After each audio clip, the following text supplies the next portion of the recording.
আজ প্রধান উপদেষ্টা এবং উপদেষ্টা পরিষদের সাথে জাতীয় ঐকমত্য কমিশনের সবাই রাজনৈতিক দলগুলোর সবার দিকে সারা দেশে মূলত চেয়ে ছিল এবং সকলেরই প্রত্যাশা ছিল যে হয়তো আজকের এই সবার পরে একটা সুনির্দিষ্ট রূপরেখা আসতে পারে, বিশেষ করে নির্বাচনের ব্যাপারে।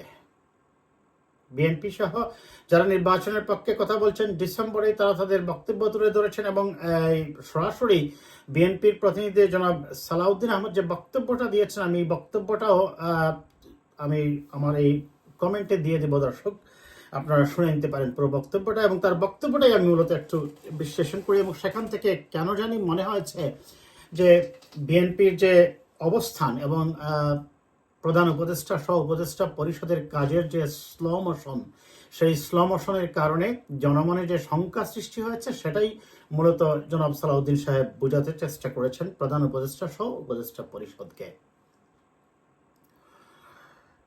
আমরা প্রথমেই যদি বলি যে প্রধান উপদেষ্টা তার বক্তব্যটা বিএনপির প্রতিনিধি জনাব সালাউদ্দিন তার বক্তব্যটাই শুরু করেছেন। আমরা আজকে সহ দুইবার আসলাম সর্বদলীয় বৈঠকে জাতীয় ঐকমত্য কমিশনের সাথে। অবশ্য প্রধান উপদেষ্টা জাতীয় ঐকমত্য কমিশনের চেয়ারম্যানও বটে। জনাব সালাউদ্দিন বলেন, এরপরে আর আসতে পারবো কিনা জানি না। খুব সঙ্গত কারণে তার এই কথাটা বেশ কেন জানি মনে হচ্ছে একটা দূরত্ব পরিবেশ।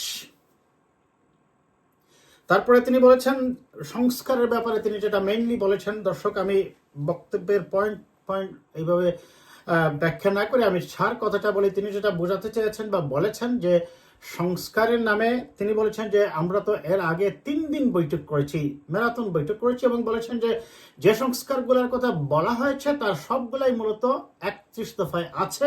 তবে 31 দফা নিয়ে তিনি বলছেন তিনি কথা বলবেন না। তবে এটাও বলেছেন যে সংস্কারগুলা সরকারের পক্ষ থেকে করা হয়েছে, সেখানে আরো অনেক বেশি এবং ব্যাপক হারে সংস্কারের কথা বলা হয়েছে।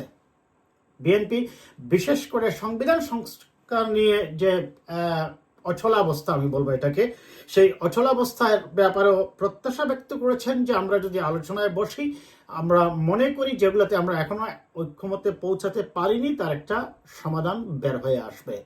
তবে তিনি এটা বলতে ভুলেননি যে গণতান্ত্রিক পরিবেশে বা গণতান্ত্রিক সমাজ ব্যবস্থায় ভিন্ন দল, ভিন্ন মত, ভিন্ন পথে চলার দিক থাকবেই। সেখান থেকে যে বিষয়গুলোতে আমরা একমত হতে পারবো সেটা ঐকমত্য কমিশনের সংস্কারে জুলাই সনদে আমরা নিয়ে আসবো। যেগুলো আমরা আলোচনা করে একমতে পৌঁছতে পারবো না সেটা আমরা ভবিষ্যতের জন্য রেখে দেব। সেটা মূলত বিএনপি অনেক আগের থেকে বলে আসছে। তবে তিনি যেটা বারবার জোর দিয়েছেন এবং বলেছেন যে এই বিএনপি তো সংস্কার নিয়ে 3 দিন একবার ম্যারাথন বৈঠক করেছে কন্টিনিউয়াসলি, কিন্তু এবং তিনি স্পষ্ট করে বলেছেন যে আমরা তো মোরলেস সবগুলা সংস্কারের ব্যাপারে ঐক্যমতে অলরেডি পৌঁছে গেছি।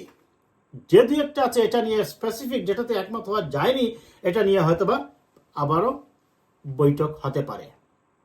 কিন্তু তার জবাবে এবং সকল রাজনৈতিক দলই মোরলেস তারা ডিসেম্বরের মধ্যেই নির্বাচন চেয়েছে, অ্যাপার্ট ফ্রম এনসিপি, জামায়াতে ইসলামী, এই দুইটি, এবং এবি পার্টি কি বলেছে তাদের প্রতিক্রিয়াটা আমি পাইনি। দর্শক, এনসিপি এবং জামাতকে আমি এক করেই যদি দেখি তাহলে তাদের বক্তব্যটা হচ্ছে, জামাতের আমির অবশ্য বলেছেন যে ডিসেম্বর টু এপ্রিলের মধ্যে হতে হবে, কারণ যেহেতু মে জুন আমাদের দেশে নির্বাচনের জন্য পরিবেশ নেই। আবার এখানে এপ্রিল বললেও সমস্যা আছে, মার্চে রমজান আছে, ফেব্রুয়ারির 3rd উইক থেকে রমজান হয়ে যাচ্ছে। তার মানে নির্বাচনটা হতে হচ্ছে ডিসেম্বর টু ফেব্রুয়ারির 2nd উইক। আমি মনে করি না বা আমার অ্যানালাইসিস বলে না যে যদি প্রধান উপদেষ্টা এরকম স্পেসিফিক করে বলেন যে ফেব্রুয়ারির 2nd উইকে নির্বাচন হবে বা ডিসেম্বর টু ফেব্রুয়ারির 2nd উইকের মধ্যে একটি ডেট তিনি স্পেসিফিক করেন, বিএনপি সেক্ষেত্রে আপত্তি জানাবে। বিএনপির আপত্তিটা বা বারবার তাদের কনসার্নটা হচ্ছে সরকার সুনির্দিষ্ট করছে না নির্বাচনের তারিখটা, এটি হচ্ছে কথা। বাট এটা নিয়ে জল অনেকগুলা হয়েছে, অবিশ্বাস বৃদ্ধি পাচ্ছে। আমি মনে করি সরকার এটা গুরুত্বের সহিত বিবেচনা করে আজকের এই সবার পর উপদেষ্টা পরিষদের বৈঠকটাকে তার একটি সম্ভাব্য দিন তারিখ অথবা যে সপ্তাহে হতে পারে সেই সপ্তাহের সময়টা তারা উল্লেখ করতে পারেন।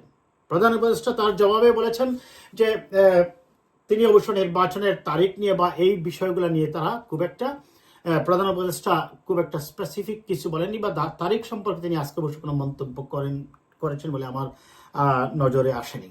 তিনি বলেছেন যে জুলাই সনদ যেটা সেটা বলা হচ্ছে যে জুলাইয়ের মধ্যে অর্থাৎ 5 আগস্টের আগেই 31 জুলাইয়ের মধ্যেই যদি সম্ভব হয় এটাকে চূড়ান্ত করা।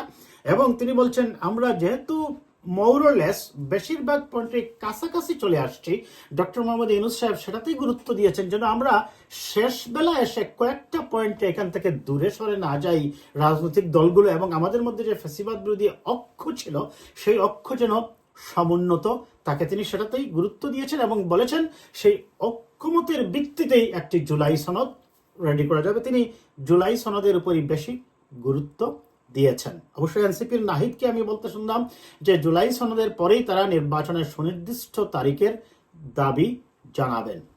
হতেও পারে, কারণ আমি আবারও বলছি এনসিপি এবং জামাত এক সুরে কথা বলছে, এক পথে চলছে, একমতে সংস্কার চাচ্ছে। সেই কারণে তাদের এই দুইটা দলের দাবি চাওয়া পাওয়া সব কিছুই একসাথে মিলে যাচ্ছে, যার ফলে আমরা আশা করি পরবর্তীতে যে মিটিংটা হবে, যে পয়েন্টগুলো বাকি আছে, বিশেষ করে সংবিধান সংশোধন, আপনারা জানেন সেই যে প্রধানমন্ত্রী পরপর 2 বার এর বেশি কেউ হতে পারবেন না, নাকি জীবদ্দশায় 2 বারের বেশি হতে পারবেন না, এবং প্রধানমন্ত্রী যিনি হবেন তিনি দলীয় প্রধানের হিসাবে দায়িত্ব পালন করতে পারবেন না।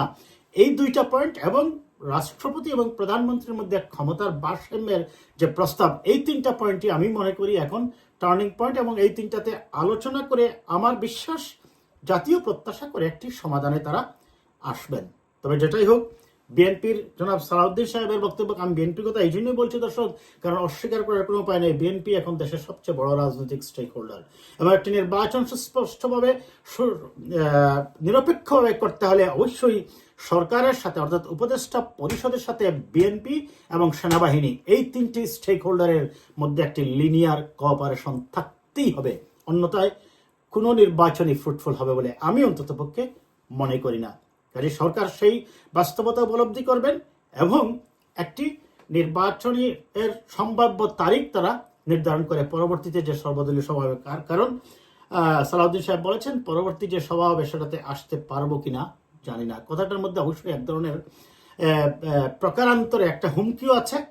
আবার সরকারের তিনি যেটা বলেছেন, তার বক্তব্যে তিনি বলেছেন যে আমরা মোটেই সন্তুষ্ট নই সংস্কার কমিশনের প্রোগ্রেস নিয়ে, এবং তিনি বলছেন কয়েকটা সংস্কার যেগুলো আজ থেকে 3 মাস আগেই ঐক্যমত্য হয়ে গেছে, তাহলে কেন এগুলো এখন আইনে রূপান্তরিত করা হলো না বা প্রয়োজনীয় পদক্ষেপ নিয়ে এগিয়ে যাওয়া হলো না। কাজেই সকল প্রকার দুরভিসন্ধি বাদ দিয়ে আমরা আশা করব সরকারকে পরিচ্ছন্ন মনে বসে সংস্কার করুন।